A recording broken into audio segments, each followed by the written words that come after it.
많은 분들 성경 공부를 해보고 또 상담을 해보면 궁금해하시는 것이 있습니다. 그 중에 하나가 어떻게 기도하느냐이죠. 어떻게 기도하느냐. 저를 비롯해서 많은 분들의 경험으로는 이 질문에 대한 좋은 대답, 다시 말하면 어떻게 기도하는지 배울 수 있는 방법은 성경에서 찾는 것입니다. 성경에 나오는 기도의 모범, 또 성경에 나오는 기도에 대한 가르침대로 해보는 겁니다. 해보는 거예요. 여러분, 아이들 한번 떠올려 보면 왜 그런지 우리가 쉽게 이해할 수 있어요. 저희와 같은 1세들, 우리 캐나다나 미국이나 이민 생활하기가 참 어렵습니다. 이 영어 아무리 해도 이게 발음이 잘 안 됩니다. 우리는 모범이나 모방을 통해서 언어를 배운 게 아니고 우리의 생각으로, 머리로서 쥐어짜내서 영어를 하고 이 외국어를 하기 때문에 잘 안 됩니다. 근데 아이들 보세요. 아이들 보시면 부모가 하는 말, TV를 보고 그대로 따라합니다. 그대로 따라해서 왜 그렇게 하는지, 또 문법적인 구조, 이건 잘 몰라도 그냥 통째로 그 언어를 그냥 받아들이죠. 그래서 어떨 때 보면 저희 아이들이 영어 쓸 때 저 단어를 어떻게 알았을까? 저는 뭐 책을 뒤져서 찾고 사전 찾아서 아는데 아이들이 어떻게 그거를 아는지 정말 신기할 따름입니다. 영적인 훈련도 마찬가지예요. 영적인 훈련도 많은 분들이 왜, 어떻게, 무엇을 참 많은 질문을 하세요. 그런데 그럴 때마다 하고 싶은 말씀이 있어요. 어린아이처럼 한번 해보시죠. 어린아이처럼 성경의 모범을 따라서, 성경의 가르침을 따라서 한번 해보시죠. 성경의 모든 답이 나오는 건 아니지만 그 방법의 이유나 그 모든 원리에 대해서 설명하지 않지만 어린아이처럼 한번 해보시죠. 그럴 때 그것이 왜 필요한지 이해될 수 있습니다. 이렇게 말씀드리고 싶어요. 기도도 마찬가지입니다. 기도를 통해서, 우리 성경을 통해서 기도의 모범을 이해하고 그대로 해볼 때 정말 기도의 기본기가 쌓이는 것을 우리가 느낄 수 있죠. 우리가 예수님처럼 기도하는 겁니다. 그러려면 사복음서를 읽어야 되겠죠. 사복음서를 읽고서 예수님처럼 우리도 기도해보는 겁니다. 시편 우리가 가까이 둬야 합니다. 제가 어렸을 때 이렇게 성경 66권이 다 돼 있는 성경 많지 않았고요. 제가 뭐 나이가 그렇게 어립니다만 시편 아니면은 우리 신약 성경 아니면 우리 쪽복음이라고 해서 기억나시는지 모르겠어요. 마태복음, 마가복음 이렇게 작은 책자로 되어 있는 것들을 나눠주고 이제 그랬단 말이에요. 그러면 그걸 보고 특별히 시편을 보고 힘들 때마다, 기도하고 싶을 때마다 시편을 펼쳐놓고 기도를 하면 자연스럽게 우리가 기도를 배우게 되죠. 뿐만 아니라 성경에 나오는 많은 기도의 인물들이 있잖아요.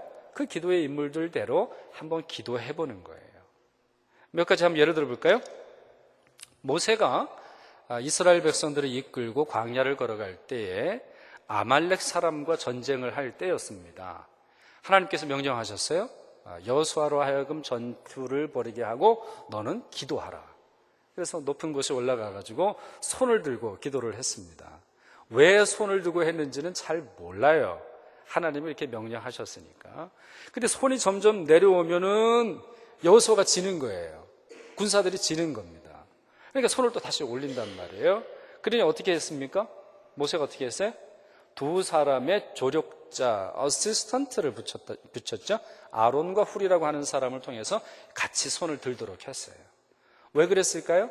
잘 몰라요. 근데 한번 해보는 거죠. 우리가 중요한 일이 있을 때 한번 손을 들고 한번 기도해보는 거죠. 이상하지만, 팔이 아프지만 한번 해보세요. 또 힘들면은 아내와 함께, 아들과 함께, 딸과 함께 같이 합심해서 한번 해보는 거예요. 그러면 왜 그렇게 말씀하셨는지 우리가 이해할 수 있어요. 다니엘은 계시의 사람이죠. 꿈의 사람이에요. 하나님의 꿈과 하나님의 계시를 풀어주던 사람이에요. 고레스 왕 때에 무시무시한 전쟁에 대한 계시를 그가 보게 됩니다. 그리고서 마음속에 두려움이 있었는지, 그리고 앞으로 닥칠 일에 대한 염려 때문인지 기도를 했는데 세 일해 동안 기도했다고 되어 있어요. 세 일해. 일해라는 말이 뭐죠?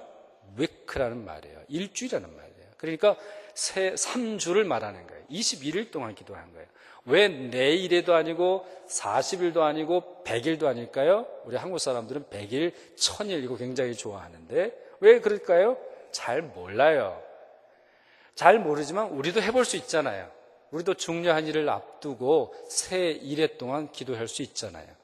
예를 들어서 오늘이 11일입니다만 이제 21일이 지나가면 학교로 돌아가는 친구들 많이 있잖아요. 지금 기도할 때예요. 사실 기도할 때. 학교로 돌아가기 전에 21일간 한번 기도해 보는 거죠. 새롭게 다가오는 날들을 두려워하지 말고 기도해 보는 거예요. 성경에서 나오는 모델이니까 우리도 한번 해보는 거죠. 바울이 빌립보에서 전도하다가 신라와 함께 감옥에 갇힌 일이 있었습니다. 아주 억울합니다. 전도한 게 무슨 큰 죄라고 사람을 가둡니까? 한 여종에 들려진 귀신을 내쫓았거든요. 근데 이 귀신을 통해서 돈벌이 하던 주인들이 고발을 했어요. 그래서 경제사범으로 갇혔단 말이에요. 그럴 때 바울과 실라가 어떻게 했습니까? 어떻게 했죠? 성경이 뭐라고 되어 있어요? 밤새 찬송 부르며 기도했어요. 억울하다고 막 하소연을 해도 모자랄 판에 찬송을 부르며 기도했어요. 어떻게 그럴 수 있었을까요? 잘 몰라요. 그러나 그렇게 했다라고 하는 사실은 알죠. 그러니 우리도 긴긴 밤, 우울한 밤, 외로운 밤, 쓸쓸한 밤 찬송하며 기도해보는 거죠. 그럴 때 하나님께서 역사하심을 우리가 체험할 수 있게 되는 것이에요. 예수께서 산에서 내려오신 적이 있으십니다. 근데 귀신 들리는 아이를 제자들이 못 고쳐요. 그러면서 예수님께서 이렇게 예수님이 오시니까 도와달라고 이제 요청을 하게 되죠. 예수님이 그 안에 들린 귀신을 내쫓아내시면서 이런 말씀하셨어요. 기도와 금식이 아니면 이런 유가 나가지 아니하리라. 기도와 금식이 아니면 이런 유는 안 나간다. 자, 이런 말씀을 들으면 우리가 한번 해보는 거예요. 기도할 때 밥 잘 먹고 할 거 다 하고 오락할 거 다 하고 TV 볼 거 다 보고 누리는 것이 아니라 한번 좀 끊어보는 거죠. 끊어보는 거예요. 제가 좋아하는 어떤 목사님은 월요일을 No Electricity, 그러니까 전기를 아예 쓰지 않아요. 집에 불도 안 켠대요. 집에 불도 안 켠대요. 그래서 스토브도 안 켜고 아무것도 하지 않고 셀폰도 만지지 않고 컴퓨터도 만지지 않아요. 오직 다 끊고, 밥만 끊는 게 아니죠. 모든 오락과 관심을 끊고 하나님께 집중하는 날을 자기가 정했다라고 하는 거예요. 왜 그래야 하는지 성경에는 길게 설명하지 않아요. 그러나 하나 확실한 것은 그러므로 말미암아 사단을 이길 수가 있고 악한 영과 싸워서 이길 수 있음을 보여주는 거예요. 그러니 우리도 한번 해보는 거죠. 어린아이처럼 그와 같은 것의 효능, 그와 같은 것의 능력을 의지하고 해보는 거예요. 그럼 자연스럽게 우리가 뭐가 쌓여요? 기도의 기본기가 쌓여요. 기도의 기본기. 질문이 많으면 많을수록 기도는 못해요. 그러나 하나님이 주신 일에 확신이 많으면 많을수록 기도는 신나요. 오늘 엘리야의 기도를 좀 보려고 해요. 이 엘리야의 삶은 전체가 기도예요. 전체가. 그 중에서 오늘 본문을 통해서 우리가 배우고 기억해야 하는, 또 우리도 한번 따라해야 하는 여러 기본 원리를 우리가 보려고 합니다. 일반적으로 제가 설교를 하면 3가지를 말씀을 드리는데 오늘은 5개예요. 그러니까 3개를 말씀드리고 이제 끝나나 보다 그러지 마시고 5개를 잘 기억을 하세요. 자, 손가락이 5개인 것처럼 5개를 말씀을 드릴 거예요. 자, 첫 번째, 기도의 초점이에요. 기도의 초점. 하나님께 둬야 돼요. 기도의 초점은 하나님께 두어야 돼요. 오늘 우리가 읽은 본문은 이 본문 앞에 있는 내용과 서로 연결된 내용이에요. 자, 오늘 본문 앞에 무슨 내용이 있습니까? 무슨 이야기가 나옵니까? 하나님께서 하늘에서 불을 내려주신 사건을 말하죠. 그 사건은 뭘 의미합니까? 하나님의 임재를, The presence of God, 하나님의 함께하심, 하나님의 그 모습을 보여주신 일로부터 시작돼요. 기도는 바로 거기서 시작되는 거예요. 여러분, 아무리 좋은 안경을 맞춰놔도요, 초점이 안 맞으면 볼 수가 없어요. 볼 수가 없어요. 저도 좀 비밀인데 저도 돋보기를 쓴 지 이제 한 4년이 됐어요. 아니, 안 보이더라고요. 어느 순간부터 보이질 않아서 이 돋보기를 넣었어요. 근데 이걸로 보려면 초점을 잘 맞춰줘야 돼요. 약간 좀 거만하게 이러고 고개를 좀 들고 봐야 돼요. 초점을 맞추지 않고는 아무리 좋은 것이라도 쓸 수가 없어요. 기도도 마찬가지예요. 기도의 초점은 뭐예요? 하나님, 바로 그분이에요. 하나님의 응답도 아니에요. 하나님의 도우심 아니에요. 하나님의 포켓, 하나님의 돈, 하나님이 주시는 건강 아니에요. 초점은 어디 있어요? 하나님, 바로 그분에게 있어요. 그분에게. 한번 예를 들어 볼게요, 여러분. 여러분이 등산 좋아하시는지 모르겠어요. 등산 좋아하는 분들 등산화 사지요. 등산복 삽니다. 외국인들이 우리나라에 와서, 한국에 와서 깜짝 놀라는 것 중에 하나가 뭡니까? 도봉산을 올라가는데 히말라야 올라가는 복장으로 올라간다는 거예요. 뭐 겨울인데도 뭐 파카 뭐 수백 불짜리 수천 불짜리 입고 올라간다면서요? 등산화도 얼마나 좋은지 몰라요. 캠핑을 하는데 요즘에는 한 500만 원짜리는 들고 가야 된다 그러네요. 그러니까 한 5천 불짜리 텐트를 쳐야 남들 앞에서 이렇게 텐트를 친다는 거예요. 근데 여러분 보세요. 진짜 등산가는 왜 올라가요? 자기가 어제 산 새 신을 신고 폴짝 하려고 올라갑니까? 아니죠. 산에 오르는 것 자체가 그에게 즐거움을 주는 거 아니에요? 산을 오늘 올라가는 즐거움이 있어서 산을 오르는 거지, 자기를 휘감아 도는 이 화려한 옷에 만족하려고 하는 게 아니지 않습니까? 캠핑을 가는 이유는 대자연 앞에서 좀 쉬려고 하는 거 아니에요?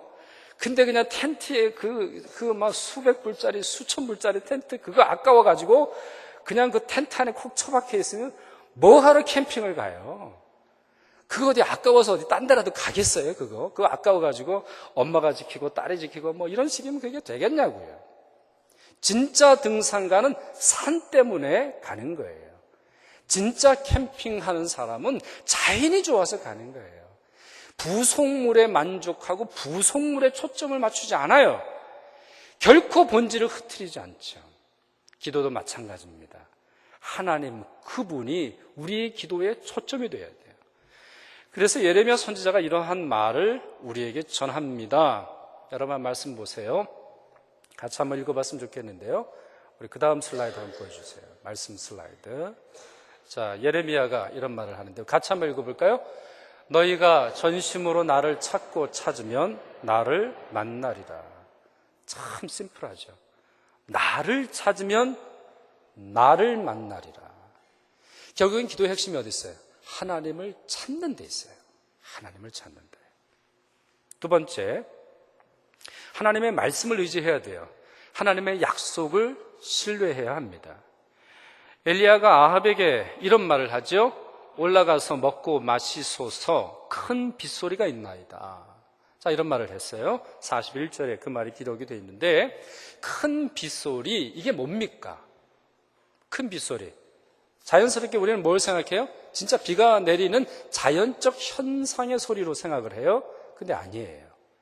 그렇게 생각하면 여기에 조금 앞뒤가 안 맞아요. 왜냐하면 구름은 언제 피어올랐냐면 엘리야가 7번 기도하고 난 다음에 구름이 아주 작게 피어올랐거든요. 그러니까 이때는 바람도 없었던 거예요. 뭐 비는커녕 비를 몰고 오는, 비구름을 몰고 오는 바람도 없었단 말이에요. 뭘 들었어요?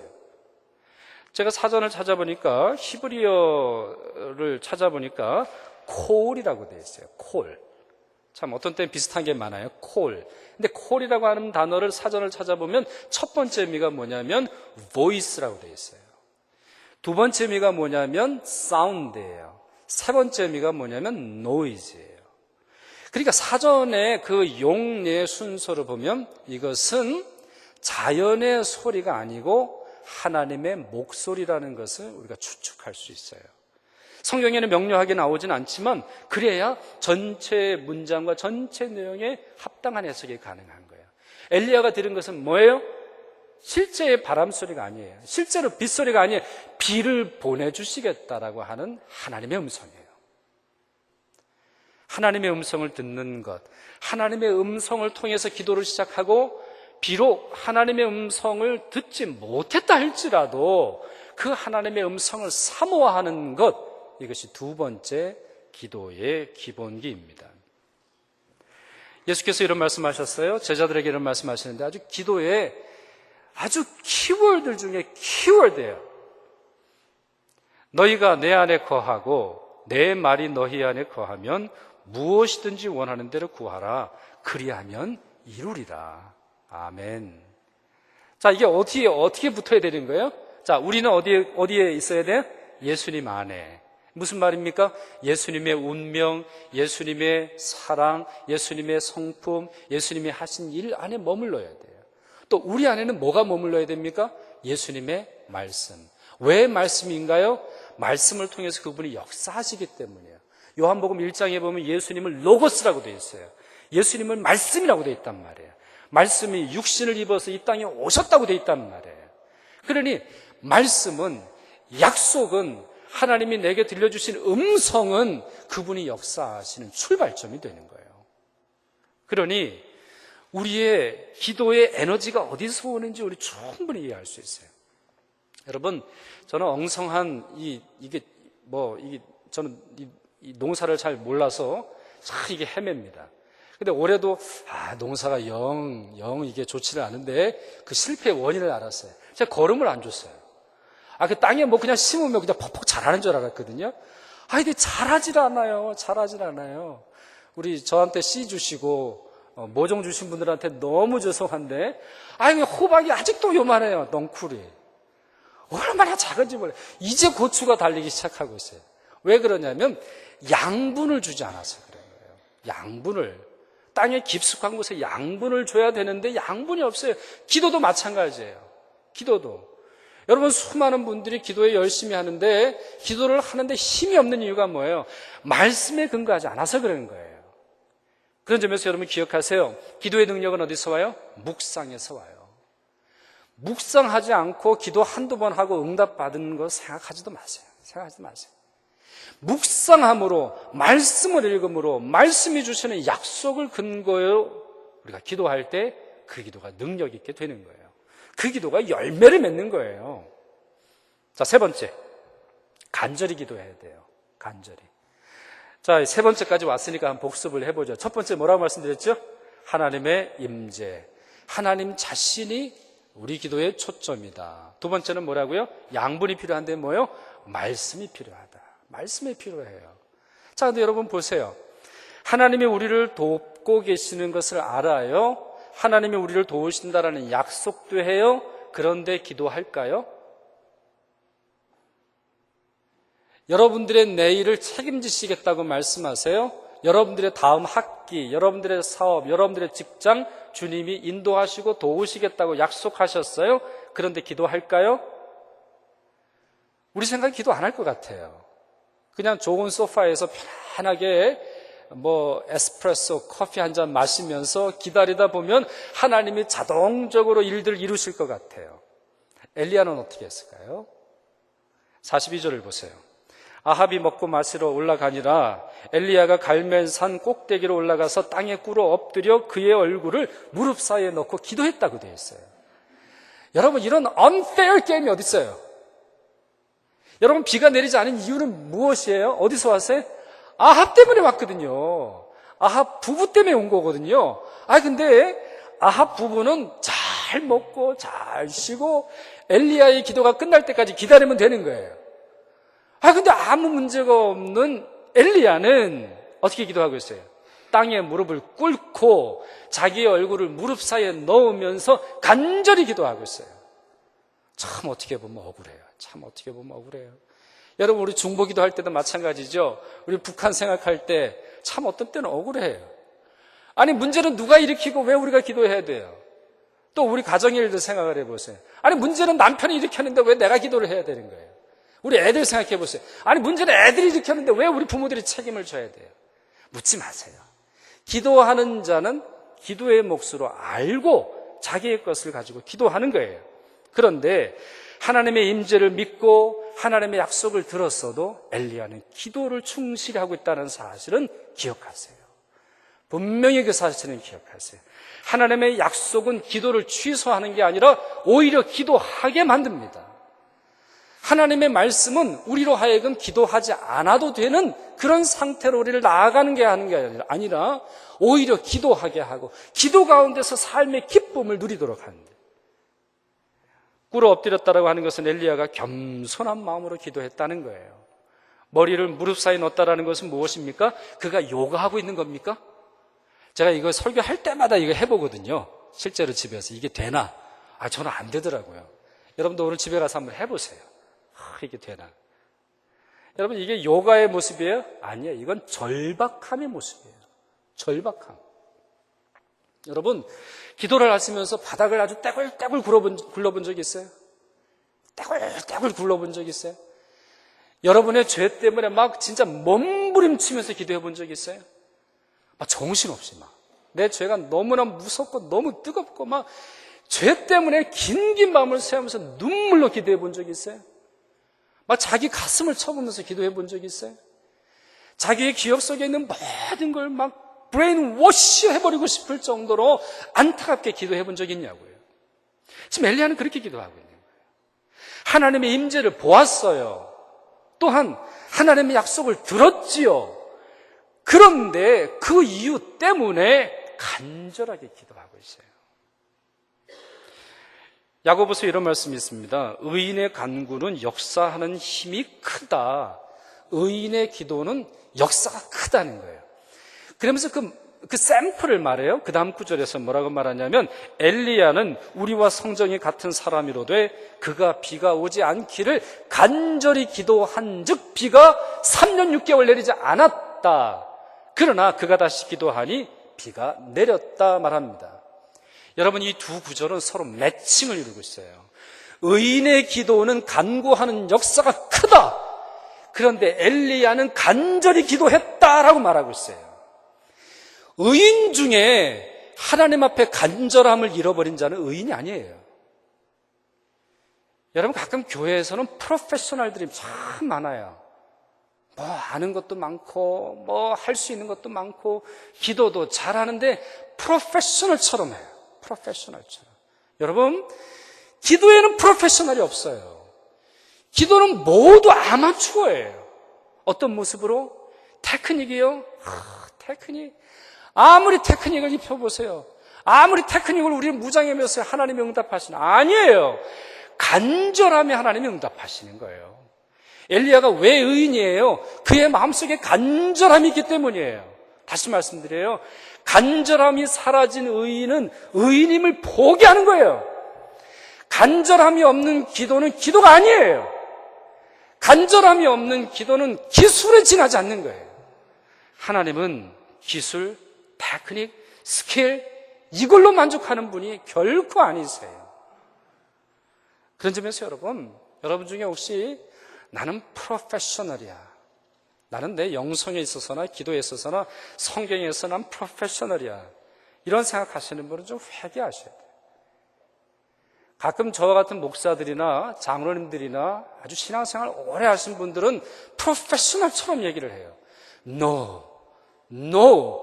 주님 앞에서는 프로페셔널이 결코 존재하지 않아요. 오직 주님만이 프로페셔널이에요. 그러니 그분을 향해서 우리가 어떻게 기도해야 돼요? 간절하게 아무것도 없는 자처럼 기도할 때 하나님이 응답하시는 거예요. 네 번째, 좀 끈질겨야 돼요. 바울이 쉬지 말고 기도하라 말하고 있죠? 우리 쉬지 말고 기도해야 돼요. 예수님께서 틈나시는 대로 홀로 조용한 곳에서 기도하셨죠. 그리고 한 번은 이런 비유로 말씀하셨어요. 아주 귀찮을 정도로 재판관을 찾아오는 한 여인이 있었어요. 그러니 아예 귀찮아가지고 더 이상 안 들어주면 큰일 나겠구나, 돌 날라오겠구나, 뭐 어떻게 일 벌어지겠구나, 이런 생각에 재판장이 그냥 귀찮아서 들어줘요. 그 비유로 말씀하시면서 기도할 때에 항상 기도하고 낙심하지 말아야 한다 말씀하세요. 여러분, 하나님이 귀찮아서 우리에게 응답하시는 분은 결코 아니에요. 이건 비유예요. 세상 사람도 끈질기게 기도하면 들어주는 것처럼, 아니 하나님이 안 들어주시겠냐, 하나님이 왜 안 들어주시겠냐. 그러니 기도할 때는 항상 기도하고 낭망하지 말아야 돼요. 낭망하지 말고 끈질기게 반복적으로 기도해야 돼요. 엘리야는 간절히 기도했지요. 그는 끈질기게 기도했어요. 여러분 18장 앞에 부분을 보시면 그는 불을 내려달라는 기도에 하나님이 즉각적으로 응답하셨어요. 거의 그 말이 끝나기도 전에 하나님께서 불을 내려주셨어요. 근데 물은 달랐어요. 여러분 이런 분들 많으시죠? 내가 작년에 기도할 때는 하나님이 즉각 응답하시는데 올해는 왜 그런가? 내가 처음 믿었을 때는 하나님이 빨리빨리 응답하시는데 왜 이렇게 응답이 늦는가? 다른 거는 다 잘 들어주시는데 김 집사를 위한 기도는 잘 들어주시고 우리 무슨 장로님에 대한 기도는 잘 들어주시는데 왜 내 기도는 이렇게 안 들어주시는가? 다른 건 다 하나님이 응답하시는데 왜 요 기도만큼은 안 들어주시는가? 이유는 잘 몰라요. 이유 묻지 마세요. 이유 묻는 시간 오히려 더 기도하세요. 끈질기게 기도하는 거예요. 끈질기게. 그리고 기도 속에서 하나님의 역사를 경험해 보세요. 엘리야는 7번 기도했다고 되어 있어요. 엘리야는 7번. 사환을 향해 명령하죠. 가봐라. 선생님 아무것도 안 보입니다. 야 그게 말이나 되냐? 너 눈 좀 제대로 씻은 거냐? 너 안경 바꿨니? 말하지 않았다고요. 2번째 기도해요. 가봐라. 안 보입니다. 3번째 기도하죠. 특별히 여러분 열왕기상, 열왕기하에는 7이라는 숫자가 참 중요해요. 이제 열왕기하를 보면 나만 장군의 이야기가 나오죠. 여러분이 성경을 잘 아시겠습니다만 나만은 아람의 아주 용사입니다. 근데 문둥병이에요. 몸에 한센병이 있어요. 근데 어떻게 은혜를 받고 엘리야의 후배, 그러니까 엘리야의 그 다음이 이제 제자인데 엘리사에게 이제 도움을 좀 청해요. 근데 엘리사가 만나지도 않으면서 요단강에서 7번 씻으십시오. 그런 말을 해요. 처음에 화를 냅니다. 아니 말이나 되냐? 내가 누군데 나와보지도 않고 콧방귀도 않고 요단강 뭐 거기 더러운 물에 7번이나 물을 잠기라고 하느냐? 말도 안 된다. 나 가겠다 이런 얘기를 해요. 한번 물을 잠갔겠죠. 야 이게 말이나 되냐? 2번, 3번, 7번 반복하였을 때 그 살이 어린아이의 살과 같았다고 되어 있어요. 애들 살이라. 이건 심볼이에요. 애들처럼 해봤을 때, 애들처럼 순종했을 때, 애들처럼 억지로라도 그런가요? 하고 따랐을 때, 그것도 7번 했을 때 주님이 응답하심을 보여주는 거예요. 엘리야 마찬가지죠. 바울은 3번 자기 몸의 가시를 제거해달라는 기도를 합니다. 이거는 그냥 3번이라고 하는 숫자가 중요한 게 아니라 그가 모든 것을 포기할 정도로 중요하게 기도했다는 거예요. 예수님은 십자가를 짊어지시기 전에 감람산에서 3번 반복해서 기도를 드립니다. 한번 기도하고 마음이 너무 괴로우니까 땀이 피가 될 정도로 간절하게 기도하셨단 말이에요. 와서 제자들을 보니까 이 제자들이 완전히 잠에 들어가지고 완전히 입 벌리고 이제 잔단 말이에요. 자냐? 좀 깨라. 내 마음이 죽을 지경이 되었다. 또 2번째 가시죠. 3번째 가신단 말이에요. 여러분 끈질게 해야 돼요. 간절함은 끈질김이 있어야 돼요. 1-2번 기도하고 말아서 되는 것이 아니에요. 주님이 응답하실 때까지 간절하게 기도하신 여러분 되시길 바랍니다. 마지막으로 5번째예요. 자, 다 기억하시죠? 기억하시는 걸로 하고 5번째 말씀드리죠. 하나님의 응답을 믿고 의심하지 말아야 돼요. 의심하지 말아야 돼요. 엘리야가 7번째 기도했을 때 사환이 이런 말을 하지요. 바다에서 사람의 손만한 작은 구름이 일어나나이다. 사람의 손만한 작은 구름이 일어납니다. 여러분 혹시 경제학 공부해 보신 분이 계신지 모르겠어요? 아담 스미스가 아주 유명한 사람 아니에요? 근데 이 사람이 말하는 것이 경제에 손바닥이 있다. 경제, 국가의 경제를 이 손이 있다. 히든 핸드가 있다. 이런 말을 하는데 그와 같은 이미지가 여기서 왔어요. 작은 손 하나, 작은 사람 손 하나 일어났는데요. 우리 같으면 좀 화를 냈을 것 같아요. 아니 하나님 제가 7번이나 기도를 하는데 어마어마한 구름을 보내주셔도 안 되겠습니까? 아니면 뭐 사람 몸뚱이만한 구름, 아니면 그냥 머리통만한 구름이면 어떤가요? 사람 손, 우리 사람 몸 중에서도 아주 작은 거, 이거 하나 아니에요. 그런데요, 이 엘리야는 기도를 그만두고 아합에게 이런 말을 합니다. 빨리 내려가십시오. 홍수가 날 겁니다. 빨리 내려가세요. 홍수가 내려날 겁니다. 이것은 뭘 의미합니까?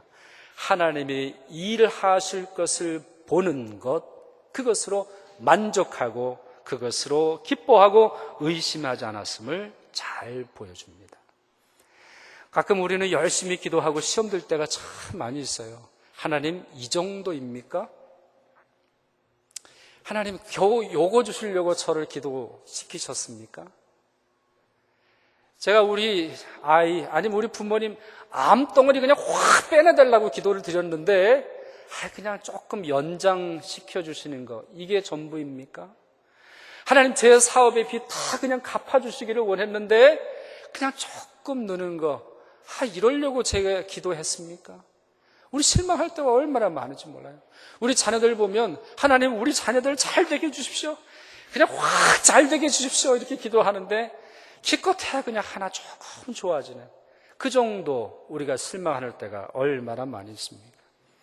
이 엘리야의 모습을 기억해 하세요. 엘리야는 작은 손 하나, 그거 하나, 두 손도 아니고 그냥 한 손 하나 있는 것으로 기도를 중단하고 하나님께 모든 것을 맡기고 자기의 삶을 돌아갔던 것을 볼 수 있습니다. 예수께서 잎만 무성한 무화과 나무를 말라 죽이신 적이 있습니다. 그 다음에 말라 죽이신 후에 이러한 기도에 대한 가르침을 주세요. 그러므로 내가 너희에게 말하노니 무엇이든지 기도하고 구하는 것은 받은 줄로 믿으라. 그리하면 너희에게 그대로 되리라. 아멘. 이게 어떻게 가능합니까? 잘 모릅니다. 이거는 즉각적으로 우리가 질문이 튀어나오는 본문이에요. 아니, 내가 너희에게 말하노니 무엇이든지 기도하고 구하는 것은 받은 줄로 믿으라. 받을 줄로 믿으라가 아니로 받은 줄로 믿으라. 이런 말씀이 어디 있어요? 이런 말씀이. 이게 사람의 생각으로 이게 풀리는 이야기입니까? 믿음으로 한 기도, 하나님의 임재 속에서 기도하고 하나님의 약속을 향해서 하나님의 약속을 믿고 기도하고 간절히 기도하고 또한 끈질기게 기도하였더니 받은 줄로 믿으라. 믿음이 아니고는 이 말씀은 풀리지를 않아요. 하나님이 하신 일에 신실한 확신, 하나님이 하실 일에 대한 신뢰가 없이는 이 말씀은 도저히 풀리질 않아요. 왜요? 내 주머니에 든 건 아무것도 없거든요. 내 주머니에 든 건 아무것도 없는데 뭘 믿으라는 겁니까? 즉각적으로 질문이 나오죠. 다시 한 말씀드려요. 이 엘리야의 모습을 보세요. 사람 손만한 것 하나님이 보여주셨는데 그 전부를 믿고 하나님이 하시는 전체 일을 의지하고 기도를 중단합니다. 기도를 끝내요. 다시 말하면 기도 응답을 받은 것이죠. 결론입니다. 오늘 말씀 요약하죠. 여러분, 기도의 기본기 5개를 말씀드렸어요. 하나님의 임재, 하나님의 말씀, 간절함, 끈질김, 그리고 확신. 자, 그래서 단어를 하나 만들었어요. 프리메퍼트라는 단어를 만들었어요. 프리메퍼트. Presence of God, the message of God, earnest, 열심을 굽는 것, persistence, 끈질기는 것, 인내하는 것, 끝까지 기도하는 것, trust, 하나님을 신뢰하는 것. 여러분들이 기도의 기본기 잘 기억하시고 오늘 당장 실천하시길 바랍니다. 기도하겠습니다. 하나님 감사합니다. 우리에게 기도할 특권 주시니 감사합니다.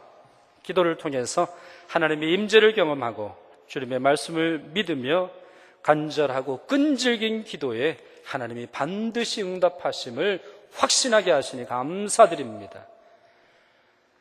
저희들 예배를 드릴 때마다 우리의 삶에 무거운 짐이 있기에 일주일간 흘렸던 눈물의 깊이와 그 양을 알기에 주님께 더 간절히 기도하지 않을 수 없음을 고백합니다. 하나님, 우리로 기도하게 하시고 기도 응답받게 하시고 특별히 엘리야처럼 온전히 기도함으로 큰 비를 경험했던 신앙 저희도 경험케 하여 주옵소서. 예수님의 이름으로 기도합니다. 아멘.